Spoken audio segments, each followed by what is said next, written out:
வாழ்க வையகம், வாழ்க வையகம், வாழ்க வளமுடன். Welcome to our YouTube channel அறம் செய்ய விரும்பு. இந்த காணொளி மூலமாக மீண்டும் நம்ம இணைத்திருக்கும் இறைநிலைக்கு எனது நெஞ்சார்ந்த நன்றியை சொல்லி பணிந்து வணங்கி இன்றைய பாடத்தை துவக்குகிறேன்.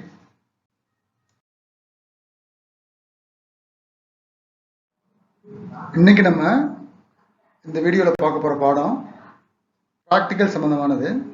அதாவது fillet weld outside corner joint and aluminum sheet 2 mm thick in flat position, that is 1F by TIG welding.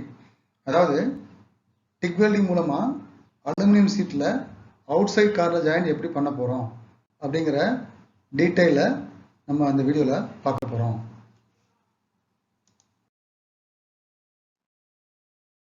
Aluminium ஒரு அறிமுகம்.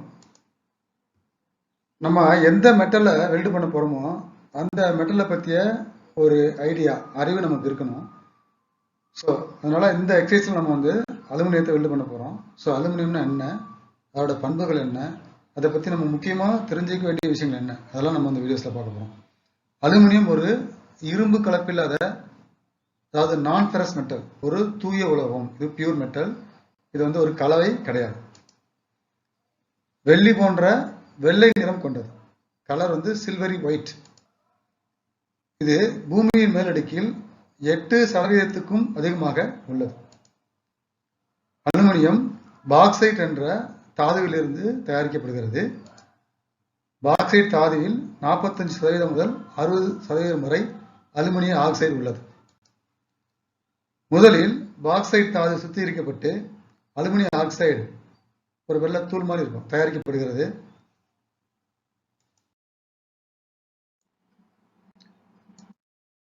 அதன் பிறகு அலுமினிய ஆக்சைடுல இருந்து எலக்ட்ரோலைசிஸ் ப்ராசஸ்ல அலுமினியத்தை பிரிச்செடுப்பாங்க. அதாவது ஒரு 1/2 கிலோ அலுமினியம் நம்ம தயாரிக்கணும் அப்படின்னா அதுக்கு 2 கிலோ பாக்சைட் நமக்கு தேவைப்படும். அலுமினியம் 1824 முதல் முறையா தயாரிக்கப்பட்டது. அலுமினியத்தோட அணு எண் 13. அணு எண்றாக அந்த அலுமினியம் ஆட்டம்ல எவ்வளவு எலக்ட்ரான்ஸ் இருக்கும் அப்படிங்கிற எண்ணிக்கை. ஸோ அலுமினியத்தோட அணு எண் 13. அலுமினியத்தோட வேதியியல் குறியீடு AL.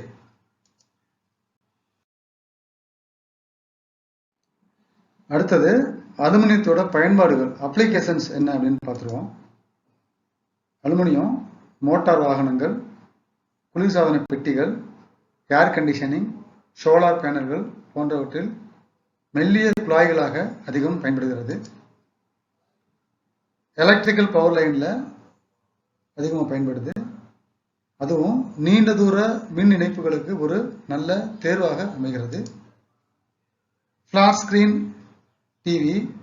TVS, laptops, tablets, smart phones, இதில் இருக்கக்கூடிய சில பாகங்கள் செய்யறதுக்கு அலுமினியம் அதிகமாக பயன்படுது. கன்சியூமர் குட்ஸ், நுகர்வோர் பொருட்களின் உற்பத்தியில் பயன்படுது. அலுமினியம் மற்றும் அதன் உலோக கலவைகள் விண்வெளி தொழிலுக்கு இன்றியமையாதவை. ரொம்ப முக்கியமாக பயன்படுது.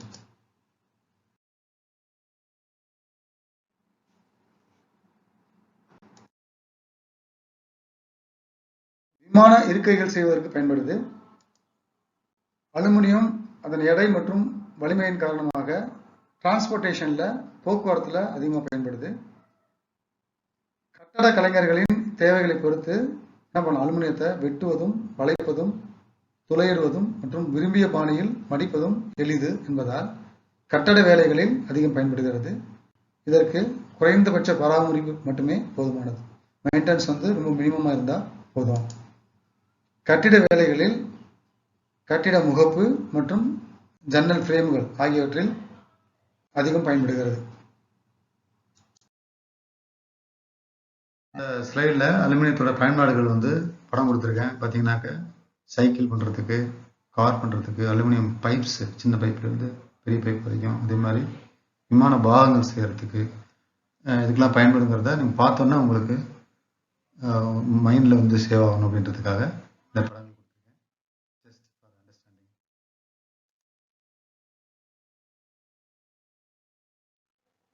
அலுமினியத்தின் பண்புகள் யாவை? அலுமினியத்தோட ப்ராப்பர்ட்டிஸ் என்னன்னு பார்த்துருவோம்.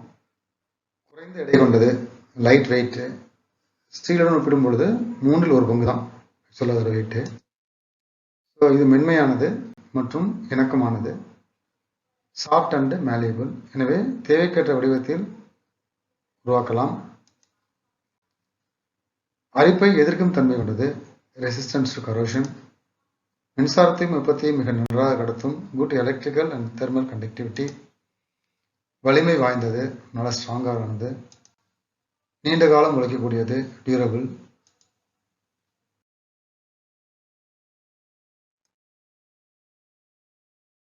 எதிரொலிக்கும் தன்மை கொண்டது, ரெஃப்ளெக்டிவிட்டி.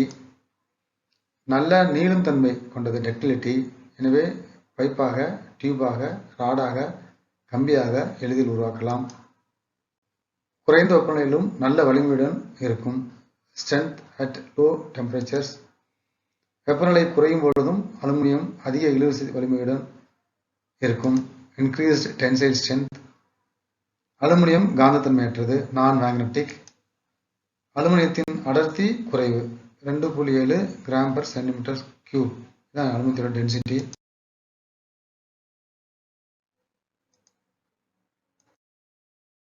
அலுமினியம் நச்சுத்தன்மையற்றது மற்றும் மணமற்றது. இதனால் உணவு மற்றும் மருந்துகள் போன்ற முக்கியமான தயாரிப்புகளை பேக்கேஜிங் செய்வதற்கு ஏற்றதாக அமைகிறது. நான் டாக்ஸிக், ஆதாரலட்சம் சொல்லுவாங்க. அலுமினியம் தன்னுடன் அல்லது இரும்பு அல்லாத உலோகங்களுடன் தொடர்பு கொள்ளும் பொழுது எந்த தீப்பொறிகளையும் உருவாக்குவதில்லை, நான் ஸ்பார்க்கிங். அலுமினியம் அதன் இயற்கை பண்புகளை இழக்காமல் 100% மறுசுழற்சி செய்யலாம். மறுசுழற்சி செயல்முறைக்கு பூமியிலிருந்து புதிய அலுமினியத்தை உற்பத்தி செய்ய தேவைப்படும் ஆற்றலில் 5% மட்டுமே போதுமானது. இதனால் செலவு குறைகிறது.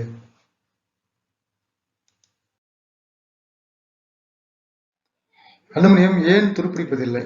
அலுமினியத்தில் ரஸ்ட் ஏற மாட்டேங்குது. ஸோ அலுமினியம் காற்றோடு தொடர்பு கொள்ளும் பொழுது ஒரு அலுமினிய ஆக்சைடை உருவாக்குகிறது. கவனிக்கணும், நீங்கள் அலுமினியம் பார்த்தீங்கன்னாக்க சாதாரண நிலையிலேயே அது மேலே பார்த்தீங்கன்னா ஒரு தின் லேயராக அலுமினிய ஆக்சைடு இருக்கும். இது அலுமினியத்தின் மேற்பரப்பில் ஒரு மெல்லிய படலம் போல படிந்திருக்கும். இந்த ஆக்சைடு படலம் அடிப்படை உலோகத்தை, அலுமினியத்தை ஆக்சிஜன் அடையாமல் பாதுகாக்கிறது. எனவே அலுமினியம் துருப்பிடிப்பதில்லை.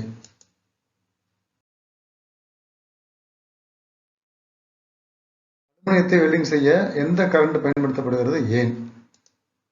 அலுமினியத்தை வெல்டிங் செய்ய ஏசி கரண்ட் பயன்படுத்தப்படுகிறது. அலுமினியத்தின் மேற்பரப்பின் மீது அலுமினிய ஆக்சைடு படிந்திருப்பதை சற்று முன்னர் பார்த்தோம் போன ஸ்லைடில். வெல்டிங் செய்வதற்கு மேற்பரப்பில் உள்ள அஸ்தங்களோடு சேர்த்து இந்த ஆக்சைடையும் சுத்தம் செய்ய வேண்டும். ஆனால் சுத்தம் செய்ய காற்றோடு தொடர்பு கொண்டு மீண்டும் மீண்டும் ஆக்சைடு படலம் ஏற்படும். ஏசி கரண்டை பயன்படுத்தும் பொழுது அதன் நேர்மறை அரை சுழற்சியில், அதாவது பாசிட்டிவ் ஆஃப் சைக்கிளில் ஒரு துப்புரவு கிளீனிங் செயல் நடக்குது. இதனால் மேற்பரப்பில் உள்ள ஆக்சைடு தொடர்ந்து சுத்தம் செய்யப்பட்டு கொண்டே நடைபெறுகிறது. அதன் எதிர்மறை அரை சுழற்சியில், அதாவது நெகட்டிவ் ஆஃப் சைக்கிளில் ஊடுருவலை வழங்குகிறது, நல்ல பெனட்ரேஷன் கிடைக்குது. இதனால நம்மளால சிறப்பாக வெல்டு செய்ய முடியுது. அலுமினியம் வெல்டிங் செய்வது கடினமானதாக கருதப்படுவது ஏன்? அலுமினியம் இருக்கிறதுலே அலுமினியம் வெல்டிங் தான் கொஞ்சம் டஃப்பான வெல்டிங், சிரமமான வெல்டிங் பண்ணுறதுல நிறைய டிஃபிகல்ட்டிஸ் இருக்குது அப்படின்னு ஒரு கருத்து இருக்குது. அது ஏன் அப்படின்னு பார்ப்போம். ஸ்டீல்களை வெப்பப்படுத்தும் போது சிவப்பு நிறமாக மாற்றமடைவதை வைத்து மெட்டல் உருகப் போவதை அறிகிறோம். நம்ம எம்எஸ் வெல்டு பண்ணுறோம்னா ஹீட் பண்ணோன்னே ஆக்சுவலி உருகிறதுக்கு முன்னாடி ஒரு கலர் சேஞ்ச் ஆகிடும், ஒரு ரெட் கலராக வரும். ஆனால் அலுமினியத்தை வெப்பப்படுத்தும் பொழுது எந்தவித நிறமாற்றமும் ஏற்படாது. சில்வரி ஒயிட்னா அதே கலர் தான் இருக்கும், உருகும் போதும் அதே கலர் தான் இருக்கும், மோல்டன் போலும் அதே கலர் தான் இருக்கும். எனவே அலுமினியம் உருக தொடங்கும் வரை அது உருகுவதை நம்மால் தெரிந்து கொள்ள முடியாது. சூடான நிலையில் அலுமினியம் காற்றில் உள்ள ஆக்சிஜனை எளிதில் உறிஞ்சிக் கொள்ளும் தன்மை அடைவது. இப்போ சாதாரணமாகவே அலுமினியத்து மேலே ஒரு ஆக்சைடு லேயர் படிஞ்சிருக்குன்னு சொன்னோம். அது இன்னும் ஹீட் பண்ணோம்னா இன்னும் வெளியில் இருக்கக்கூடிய ஆக்சிஜன் வந்து ரொம்ப ஈஸியாக வந்து என்ன பண்ணும், ஈர்த்துக்கொள்ள வாய்ப்பு இருக்குது. அலுமினியத்தோட உருகுகளை பார்த்தீங்க அப்படின்னா 659 டிகிரி சென்டிகிரேட். அலுமினியம் ஆக்சைடு உருகுகளை பார்த்தீங்கன்னா 1930. ஸோ இந்த அலுமினியம் ஆக்சிஜன் உறிஞ்சுன்னா அலுமினியம் ஆக்சைடாக மாறிடும். ஸோ ரெண்டுக்கும் பார்த்தீங்கன்னா இது ரெண்டுக்கு இடையில இவ்வளோ பெரிய வெப்பநிலை உருகுநிலை வித்தியாசம் இருக்குது.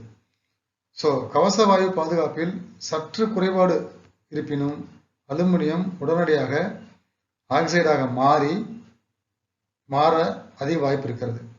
ஸோ இதனால் வெல்டு செய்வது தடைபடும்.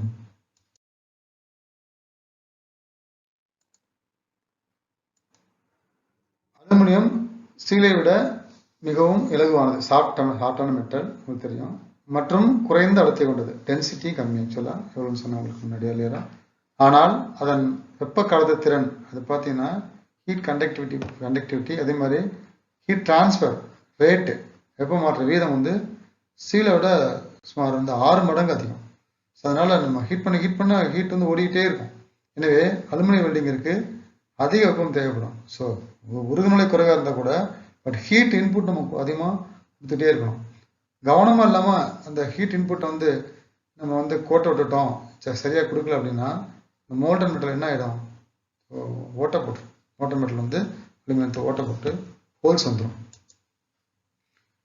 தென் அலுமினியம் மிகவும் உணர்திறன் வாய்ந்த உலோகம், சென்சிட்டிவ் மெட்டீரியல். இது மற்ற மெட்டல்களை காட்டிலும் அசுத்தங்களால் மிகவும் எளிதாக பாதிக்கப்படும். ஸோ இது என்னன்னு கேட்டிங்கன்னா ரொம்ப சென்சிட்டிவ், எல்லா மெட்டல் கூட சேர்ந்துக்கும். ஸோ ஜஸ்ட்டு அதனால இது ரொம்ப சென்சிட்டிவ்னு சொல்லுவோம். ஸோ அந்த மற்ற மெட்டல்களை காட்டிலும் அசுத்தங்கள் மிகவும் எளிதாக பாதிக்கப்படும் தன்மையுடையது. அலுமினியம் அசுத்தப்பட்டு விட்டால் வெல்டிங் செய்யும் பொழுது அது பல சிரமங்களை குறைபாடுகளை உருவாக்கும்.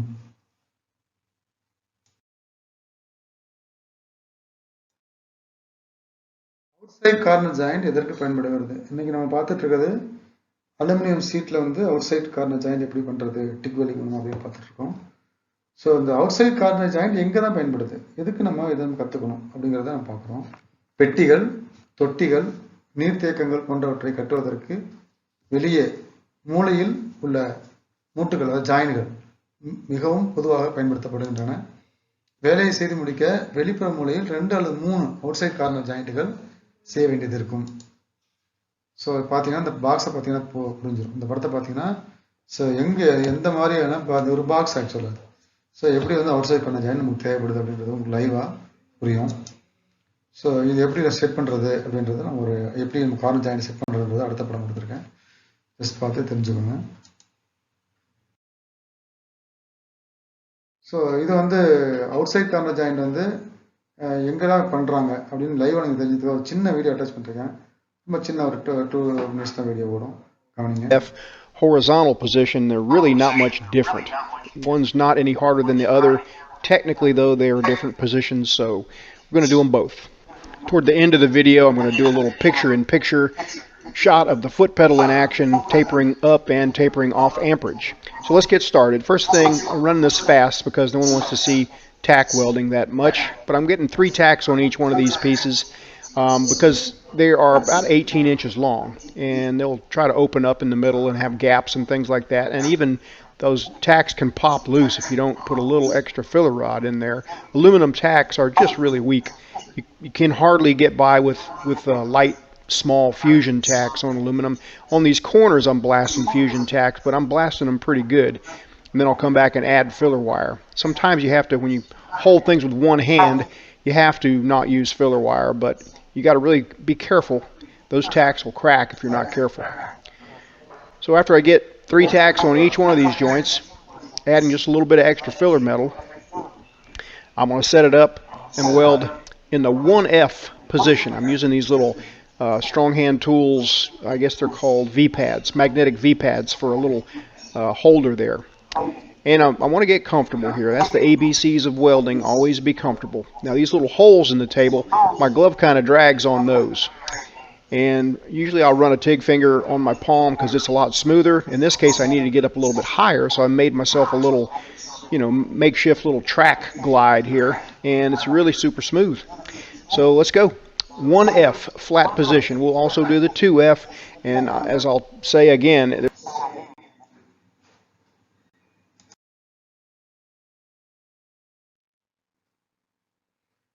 இந்த ஸ்லைடில் வந்து டிக் வெல்டிங்கோட செட்டப் அமைப்பு எப்படி இருக்குது அப்படிங்கிறது ஒரு டயக்ராம் இருக்குது. ஆக்சுவலாக பார்த்தீங்கன்னா இதில் வந்து டிக் வெல்டிங்கில் ஏற்கனவே நீங்கள் டிக் வெல்டிங் நிறைய வந்து இப்போ எக்ஸசைஸ் பார்த்துட்ருக்கீங்க. பட்டு இதில் பார்த்தீங்கன்னா உங்களுக்கு வந்து ஒரு ஜஸ்ட் ஒரு படத்தில் டிக் வெல்டிங் என்ன பயன்படுது அப்படிங்கிற ஒரு ஐடியா கிடைக்கும். அதுக்காக தான் இந்த ஸ்லைட் கொடுத்துருக்கேன். டிக் வெல்டிங் மிஷினை செட் பண்ணுறது எப்படி அப்படின்றது இது ஒரு வீடியோ கவனிங்க.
ஸோ இந்த ஸ்லைடில் ஒரு ஏசி வெல்டிங்க்கு, அது பர்டிகுலராக அலுமினியம் வெல்டு பண்ணுறதுக்கு டங்ஸ்டன் எலக்ட்ரோட அதோட அந்த எண்டை வந்து எப்படி ப்ரிப்பேர் பண்ணணும், ஸோ அது பால் எண்டை எப்படி ப்ரிப்பேர் பண்ணணும் அப்படின்றதுக்கான ஃபோட்டோஸ் கொடுத்துருக்கேன். 4 ஃபோட்டோஸ் கொடுத்துருக்கேன். ஸோ பார்த்தீங்கன்னா உங்களுக்கு ஒரு தெளிவாக ஒரு ஐடியா கிடைக்கும். ஸோ டிசி எப்படி பண்ணுறாங்க, ஏசி எப்படி பண்ணுறாங்கிற படமும் கொடுத்துருக்கேன்.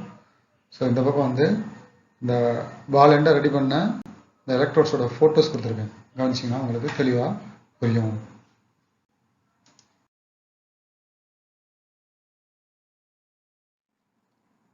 ஏசி வெல்டிங்க்கு, ஏசியில் நம்ம அலுமினியத்தை வெல்டு பண்ணுறதுக்கு டங்ஸ்டன் எலக்ட்ரோடை எப்படி ப்ரிப்பேர் பண்ணணும் அப்படின்றது சம்மந்தமான வீடியோ அது பாருங்கள். உங்களுக்கு ஒரு நிச்சயமாக ஒரு நல்ல ஐடியா கிடைக்கும். Electrode. If you have a transformer machine, it's nice to completely ball your electrode. You can also still do that and weld on an inverter like this. When I'm welding on an inverter, I like to actually sharpen my tip and then I'll actually just barely ball the end. And the reason I like that is it helps with your cleaning action. Just that little bit helps stabilize that arc, and so when the cleaning action comes off of it, it makes it nice and straight. If you have just a plain sharpened one, it works okay for a little bit, but then it'll start to get like little nodules on it, and each one of those nodules will actually throw the arc in a different way. So your arc isn't quite as stable, and so you don't get a good cleaning action off of that. So today I'm using the trusty Invertig 221. If you have a transformer machine like a Syncrowave 250 or something like that, it will actually have a bar right here that you twist over so that you turn it to polarity, or you change the polarity to electrode positive. On a inverter machine, usually they have a balance setting or a cleaning setting.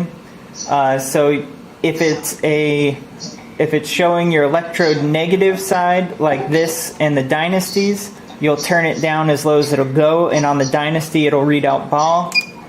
On this one, I just flip it to 10. If yours shows out cleaning or electrode positive, then it would be the opposite. You'd go as high as it could go. There's just two different ways that they read out sometimes, but basically if it's electrode negative or balance, usually that just means that it's electrode negative, and the higher you go, the more electrode negative you get. The lower you go, the more electrode positive you get, and then vice versa for the other one.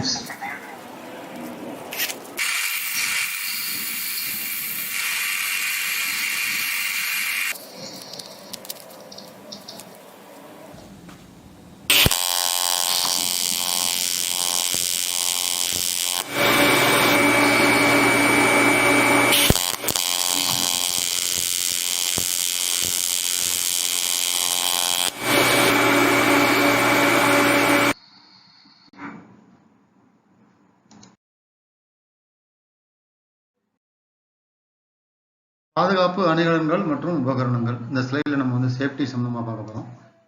Tick வெல்டிங்கில் அதிக பிரகாசமான புற ஊதா கதிர்கள், அதாவது ultra violet race உருவாகிறது. எனவே tick வெல்டர்கள் தங்களின் தனிப்பட்ட பாதுகாப்பு விஷயங்களில் சிறப்பு கவனம் செலுத்த வேண்டும். பாதுகாப்பான உபகரணங்களையும் ஆடைகளையும் அணிந்து கொண்டு தன்னை முழுமையாக போர்த்தி பாதுகாத்து கொண்டு வெல்டிங் செய்ய வேண்டும். ஸோ என்னென்ன சேஃப்டி அப்பேரல்ஸ்னு பார்த்தீங்கன்னா, welding helmet, safety glass, leather apron, leather welding gloves, leather shoes எல்லாம் கம்ப்ளீட்டாக வந்து போட்டுக்கிட்டு தான் வெல்டு பண்ணணும். அடுத்த ஸ்லைடில் ஒரு கம்ப்ளீட் வெல் ட்ரெஸ்ட் வெல்டர் ஃபோட்டோஸ் கொடுத்துருக்கேன், பாருங்கள்.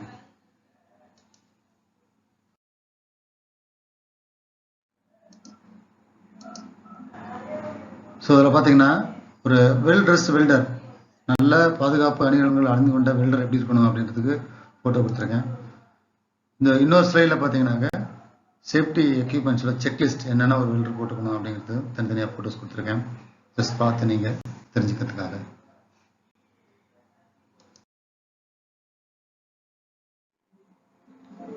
ஸோ இது வந்து டிக் வெல்டிங் சேஃப்டி சம்பந்தமான video. Safety apparels. Hi, I'm Scott Skirianos with Lincoln Electric. Lincoln Electric's official sponsor of EAA. And today I'd like to talk to you about TIG welding safety. Now, TIG welding, there's a lot of UV light that comes off the TIG welding process. So you want to make sure that you're protected, both your eyes, your skin. So you want to make sure you have the right clothing. First and foremost, I have some sleeves here that protect my arms. I'm wearing a short sleeve shirt. It's hot outside. Okay, I use these actual sleeves to help me do that. So when I'm not welding, I can take them off. When I'm welding, I can just pull them up, and that'll protect my skin from the UV light. Now, UV light will burn you, and it doesn't turn tan. So you must protect your eyes and your skin. Also, I'm wearing gloves. I'm actually wearing some TIG welding gloves, and TIG welding gloves are kind of unique. You want them to fit nice and tight, almost like gardening gloves, so you can feel the torch and feel the filler metal in your hand.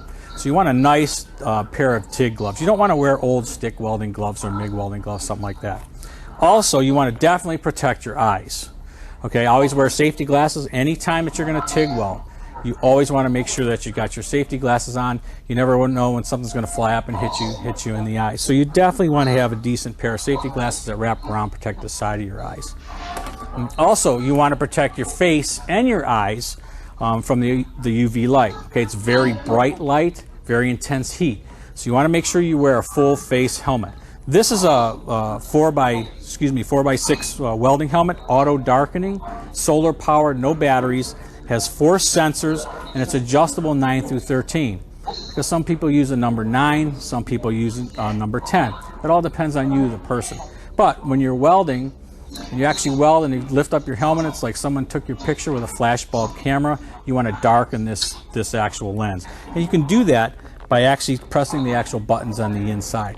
That adjusts the actual darkness of the helmet. So those are some basic safety tips for TIG welding. Again, you want to make sure that you're fully protected. You don't want to do this without any protective gear. Have fun TIG welding. See you later.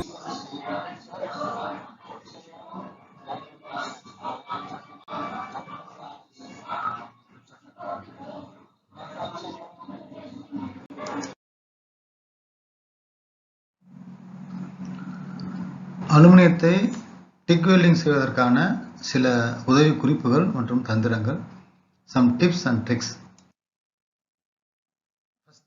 Proper fitup, இணைப்பை சரியாக பொருத்துதல். தேவையான அளவிற்கு மட்டுமே root gap வைத்து இணைப்பை set செய்ய வேண்டும். இது சரியான அளவில் ஃபில்லர் ராட் பயன்படுத்துவதை உறுதி செய்கிறது.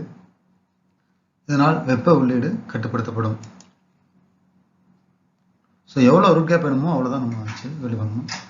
Second one, filler rod. வெல்டின் ஒருமைப்பாட்டை உறுதிப்படுத்த the integrity of the weld, filler rod மற்றும் பேஸ் மெட்டல் இரண்டும் ஒத்த இயந்திர பண்புகளை கொண்டிருக்க வேண்டும். அது ரெண்டுமே சேம் மெக்கானிக்கல் ப்ராப்பர்ட்டிஸ் இருக்கணும்.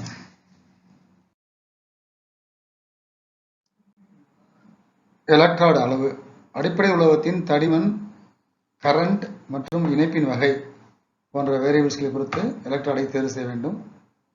உற்பத்தியாளரின் பரிந்துரைகளை சரிபார்த்து சரியான அளவுள்ள எலக்ட்ராடை தேர்வு செய்ய வேண்டும்.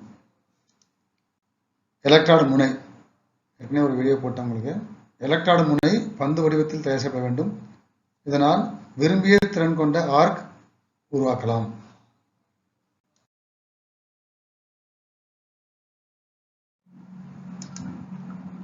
மோல்டன் மெட்டலின் அளவு. மோல்டன் மெட்டலின் அளவு பேஸ் மெட்டலின் தடிமனுக்கு சமமான அளவில் இருக்க வேண்டும். மோல்டன் மெட்டல் பெரிதாக இருந்தால் வெப்ப உள்ளீட்டை குறைக்க வேண்டும். கவச வாயு ஓட்டம் மற்றும் டார்ச்சின் பயண வேகம், போஸ்ட் ஃப்ளோ கண்டிப்பாக பின்பற்றப்பட வேண்டும். இது உருகிய உலோகம் மற்றும் எலக்ட்ராடை குளிர்விக்கிறது. டார்ச்சை சரியான வேகத்தில் நகர்த்த வேண்டும்.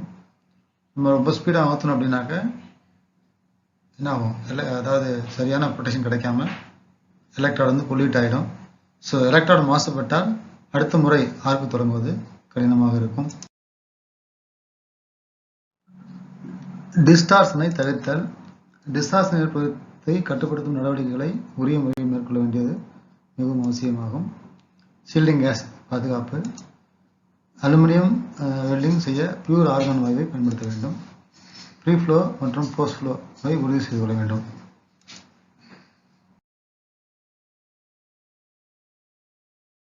வெல்டிங் செய்ய வேண்டிய வரிசை முறை. ஸோ கார்னர் ஜாயிண்டோட படம் கொடுத்துருக்கேன், கவனிங்க. ஸோ இந்த எக்ஸசைஸ் பண்ணுறதுக்கு நமக்கு 150 millimetre into 50 millimetre into 2 millimetre அளவுள்ள 2 அலுமினிய துண்டுகளை ஹேண்ட் சியரிங் மிஷினில் கட்டிங் செய்து எடுத்துக்கொள்ளவும். SS வைப்ரஸ் மூலம் மெட்டலின் மேற்பரப்பை சுத்தம் செய்யவும். ஸோ SS வைப்ரஸ் படம் கொடுத்துருக்கேன். 8 மில்லிமீட்டர் விட்டமுடைய செராமிக் நாசலை பயன்படுத்தவும். 2.4 mm டங்ஸ்டன், அதாவது ஜிர்கோனியேட்டட் வகை எலக்ட்ராட், ஒயிட் கலர் கோடு எலக்ட்ராடை பயன்படுத்தவும். ஷீல்டிங் கேஸ் ஓட்ட வீதத்தை 8 லிட்டர் பெர் மினிட் என்ற அளவில் செட் செய்யவும்.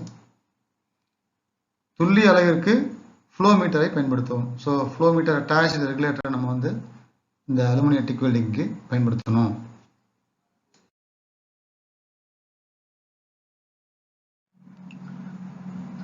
மெஷினை ஏசி மோடில் செட் பண்ணணும். ஏசி மோடில் செட் செய்வோம். ஹை ஃப்ரீக்வன்சி யூனிட்டை ஆன் பண்ணணும். ரிமோட் ஃபுட் பெடலை ஆன் பண்ணணும். ஃபுட் பெடல் கூடிய ரிமோட் இருக்கும், அதை ஆன் பண்ணணும். Pre flow gas timing 0.2 second set பண்ணணும். இனிஷியல் கரண்ட் 40 ஆம்பியர் செட் பண்ணணும். வெல்டிங் கரண்ட் 75 ஆம்பியர் செட் பண்ணணும்.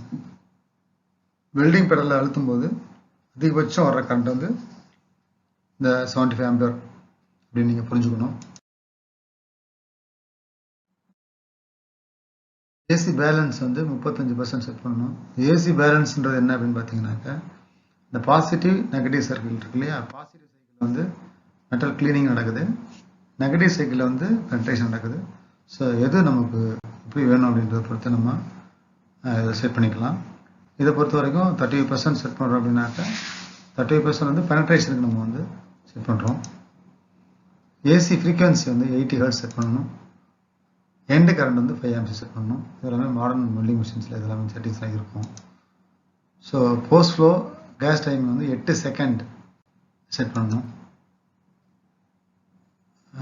போஸ்ட் ஃப்ளோ டைமிங் குறைவாக இருந்துச்சு அப்படின்னாக்கா டங்ஸ்டன் எலக்ட்ராட் மாசுபடும்.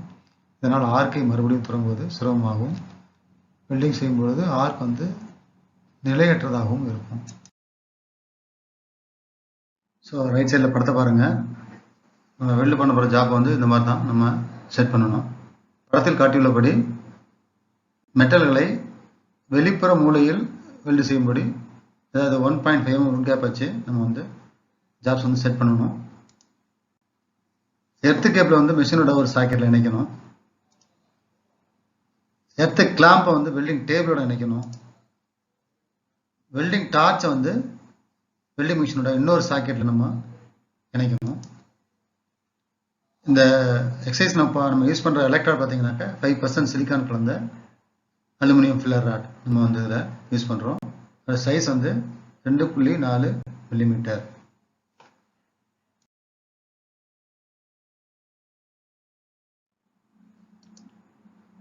எலக்ட்ராடின் முனையை பந்து முனை வடிவில் தயார் செய்ய வேண்டும். பால் பாயிண்ட் ஷேப்பில் எலக்ட்ராடின் விட்டத்தில் 2 to 3 மடங்கு அளவிற்கு ஸ்டிக் அவுட் இருக்குமாறு எலக்ட்ராடை செட் செய்வோம். இப்போ எலக்ட்ராடோட சைஸ் வந்து 2.4னா அட்லீஸ்ட் ஸ்டிக் அவுட் வந்து 5 mm இருக்கணும். வெல்டை துவக்குவதற்கு ஃபில்லர் ராடை தயாராக வைத்துக்கொள்ளவும், ரெடியாக வச்சுக்கணும்.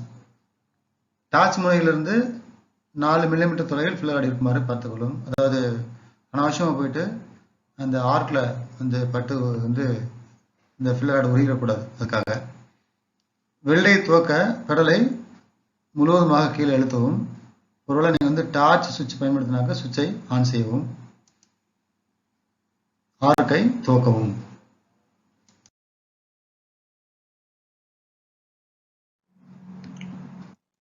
டேக் வெல்டிங் பண்ணணும்.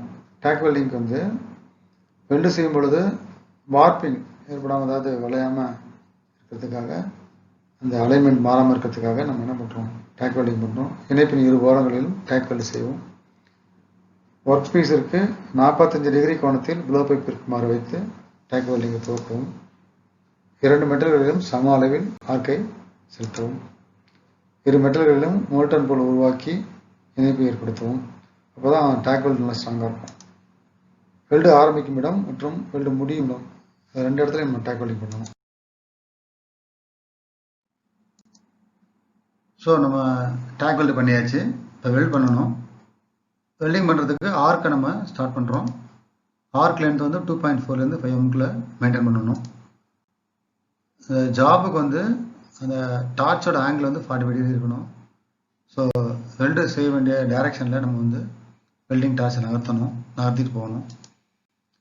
2 மெட்டலுக்கு வந்து ஈக்குவலாக வந்து ஹீட் சப்ளை பண்ணணும். ஸோ ஆர்க் ஃபோக்கஸ் வந்து 2 மெட்டலுக்கும் சென்டராக, ஸோ 2 மெட்டலுக்கு வந்து ஹீட் வந்து ஈக்குவலாக போகிறத நம்ம வந்து உறுதி பண்ணிக்கணும். மெட்டல் உருகிறத நல்லா கவனிக்கணும். இதில் கலர் சேஞ்செல்லாம் இருக்காது. ஸோ ஃபில்லர் ராடில் நம்ம குத்தி பார்த்து தான் ஃபீல் பண்ணி தான் நம்ம வந்து மெட்டல் உருகுதான்றதை நம்ம தெரிஞ்சுக்குவோம். ஸோ மெட்டல் உருகிறத நம்ம கூர்ந்து கவனிக்கணும். மோல்டன் பூல் வந்துருச்சு, அதாவது மெட்டல் உருகிருச்சுனாக்கா அந்த மோல்டன் பூலில் காமிச்சு தான் ஃபில்லர் ராடை நம்ம உருக்கணும். உருக்கி தான் ஃபில்லர் ராடை ஆட் பண்ணணும். ஸோ நம்ம வந்து ஆர்க்கில் காமிச்சு ஃபில்லர் ராடை உருக்கிடக்கூடாது. ஸோ ஃபில்லர் ராடோட ஆங்கிள் பார்த்தீங்கன்னாக்கா 15 டிகிரி இருக்கலாம். ஸோ இந்த ஆங்கிள் பார்த்தீங்கன்னா பக்கத்தில் ஒரு படம் கொடுத்துருக்கேன். இந்த படத்தில் பார்த்தீங்கன்னாக்கா இந்த டிக் டார்ச்சுக்கு வந்து 45 டிகிரி, இந்த ஃபில்லர் ராடு 15 டிகிரி அப்படின்றது உங்களுக்கு தெளிவாக புரிஞ்சிடும்.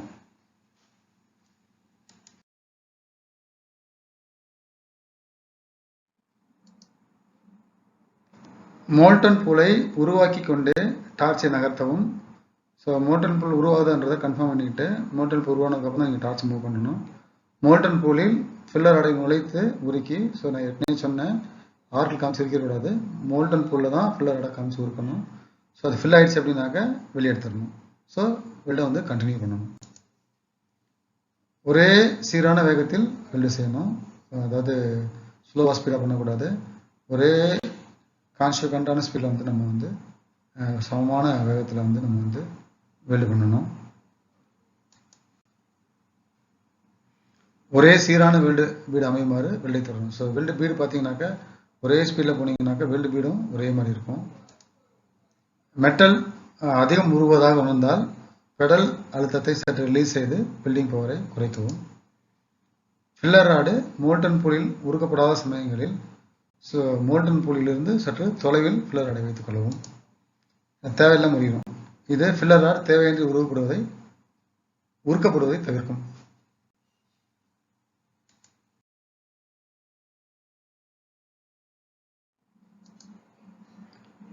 ஃபில்லர் ராடை மோல்டன் புள்ளியில் உருகுனதுக்கு அப்புறம் வெளியில் எடுப்பதை துரிதமாக செய்தல் வேண்டும். கொஞ்சம் ஃபாஸ்ட்டாக பண்ண கற்றுக்கணும். ஃபில்லர் ராடு டங்ஸ்டன் எலக்ட்ராடை தொட்டு விடாமல் கவனமாக கையாளணும். ஃபில்லராடை கொண்டு போயிட்டு டங்ஸ்டன் எலக்ட்ராடில் டச் பண்ணிடக்கூடாது. வெல்டு முடியும் தருவாயில், அதாவது வெல்டு முடிச்சதுக்கு பிறகும் எலக்ட்ராடை அதே நிலையில் கொஞ்சம் நேரம் ஹோல்டு பண்ணணும். இது மெட்டல் குளிரும்போது மெட்டல் ஆக்சைடு ஆகாமல் தடுக்கும். வெல்டை நிறுத்தணுன்றதுக்கு பெடலை நம்ம கம்ப்ளீட்டாக ரிலீஸ் பண்ணிடணும். ஸோ ஜாப் எடுத்துகிட்டு நல்லா சுத்தம் பண்ணணும். அதுக்கப்புறம் வெல்டு பண்ணிட்டு நம்ம குவாலிட்டியை நம்ம செக் பண்ணணும். வெல்டிங் எப்படி வந்திருக்குது அப்படிங்கிறத நம்ம செக் பண்ணணும்.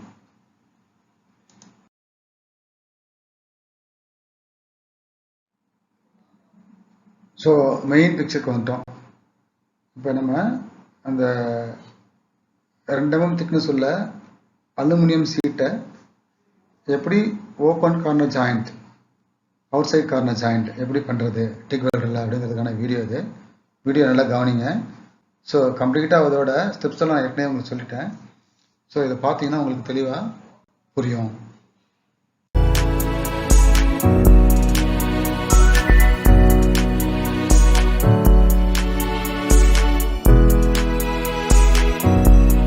கேபிள் வாட்டர் கேபிள் மாட்டியாச்சு. இது பெடல் பிளக்கோட கேபிள்.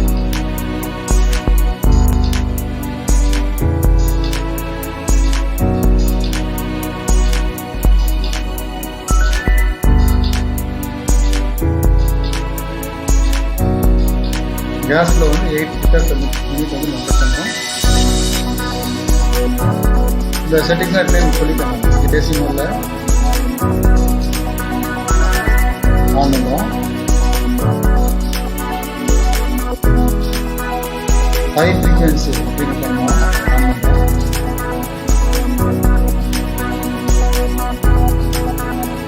பெடல் ரிமோட் நம்ம ஆன் பண்ணுறோம்.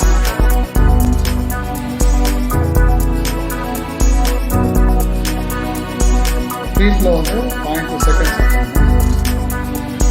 Starting ampere 40 amps, welding amps 75 amps. AC balance 35% set பண்ணுறோம். AC frequency 80, end amps 5 amps. Post flow 8 seconds set பண்ணுறோம். போஸ்ட் ஃப்ளோ ரொம்ப இம்பார்ட்டன்ட் அப்படின்னு சொல்லியிருக்கேன். இப்போ 2 சைடும் சீட்டில் டாக் யூஸ் பண்ண போகிறோம். அந்த பாஸ்டர் ஆங்கிள் 40 டிகிரி. ஸோ 2 பிளேட்டுக்கும் ஈக்குவலாக ஹீட் போகிற நம்ம சர்க்குலர்லாம் சைடு மூவ்மெண்ட்ஸுக்கு தான் நம்ம ஒரு பண்ணியாச்சு. 2 சைடு இப்போ நம்ம டாக் யூஸ் பண்ணுறோம். ஸோ இப்போ 2 பண்ண போகிறோம். ஒரு torch 40 degree angle work. ensure the function is sticking out 2 times sticker சொல்லுவாங்க. ஹோல்டு ஃபில்லர் ராட் ரெடியாக வச்சுக்கலாம். ராட்டை ஸ்டார்ட் பண்ணிக்கலாம். ஹோல் உருவாக பண்ணுறோம். அந்த மோட்டர் சொல்லி தான் இந்த ஃபில்லரை காமிச்சு இருக்கணும். நல்லா கவனிக்க முடியாது.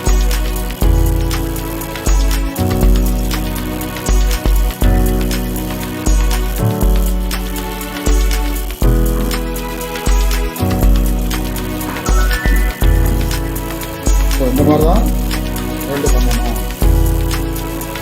வெல்டு முடிஞ்சதுக்கப்புறமும் நம்ம அந்த டார்ச்சை கொஞ்ச நேரம் அதே பொசிஷனில் வச்சுருக்கோம். துணிகளில் ஆக்கிறாங்க இருக்காரு. ஸோ வெல்டு பண்ணக்கூடிய ஜாப் இது.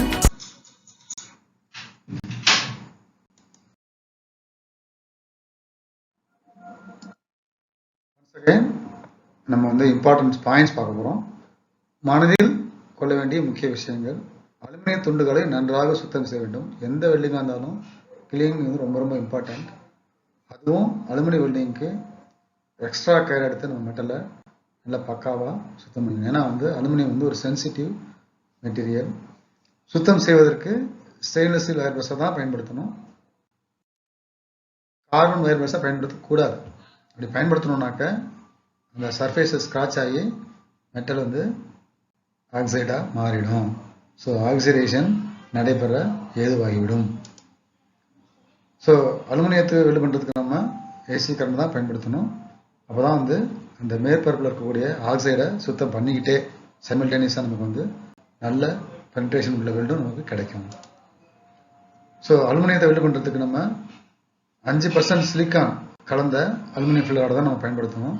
ஏன்னா அப்போ தான் நம்ம வந்து அந்த மோல்டன் பூலோட ஃப்ளூடிட்டி உருகிய மெட்டலின் திரவத்தன்மை வந்து நல்லாயிருக்கும்.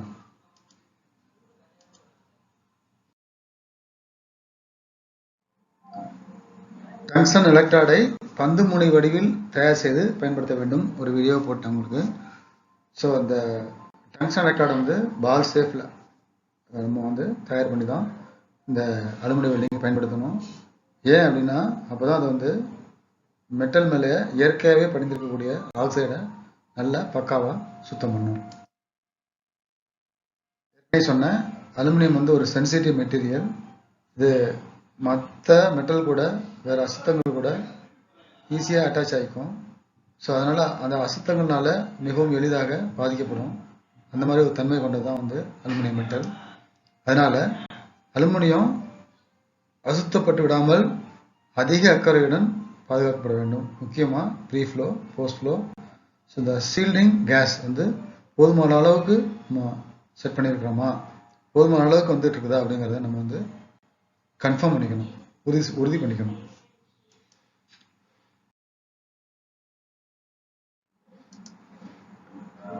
ரொம்ப ஸ்பீடாக வெல்டு பண்ணக்கூடாது. அப்படி பண்ணோம் அப்படின்னா எலக்ட்ராடுக்கு வந்து போதுமான அந்த சீல்டிங் கேஸ் பாதுகாப்பு இல்லாமல் எலக்ட்ராடு பொல்யூட் ஆகிடும். அப்படி பொல்யூட் ஆகிடுச்சு அப்படின்னு வச்சுக்கோங்களேன், திருப்பி ரீஸ்டார்ட் பண்ணுறது ஸோ ஆர்கே கொஞ்சம் ஸ்டேபிளாக இருக்காது.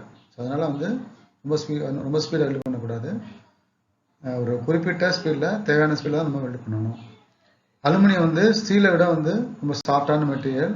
அதே மாதிரி டென்சிட்டி கம்மி, ஆனால் அதோட ஹீட் கண்டக்டிவிட்டி கெப்பாசிட்டி, அதே மாதிரி ஹீட் டிரான்ஸ்ஃபர் ரேட்டு பார்த்தீங்கன்னாக்கா ஸ்டீலை விட 6 மடங்கு அதிகமாக இருக்கும். இதனால அலுமினியத்தோட உருநிலை குறைவாக இருந்தால் கூட நம்ம அதிகமாக ஹீட் சப்ளை பண்ண வேண்டியிருக்கும். ஸோ அந்த மாதிரி ஹீட் சப்ளை பண்ணும் பொழுது ரொம்ப கவனமாக இருக்கணும். கவனக்குறைவோடு வெல்டு பண்ணிட்டோம் அப்படின்னா மெட்டல் வந்து ஹோல் ஆகி என்ன ஆகிடும், உங்களுக்கு வந்து கொலாப்ஸ் ஆகிடும். ஸோ அதனால் வெப்ப உள்ளீட்டில் வந்து நம்ம வந்து ரொம்ப கவனமாக இருக்கணும். ஹீட் சப்ளையில் வந்து ரொம்ப கவனமாக ஒரு முறையும் உருகுதா அப்படின்றத நல்லா கவனமாக பார்த்து கவனமாக வெல்டு பண்ணணும்.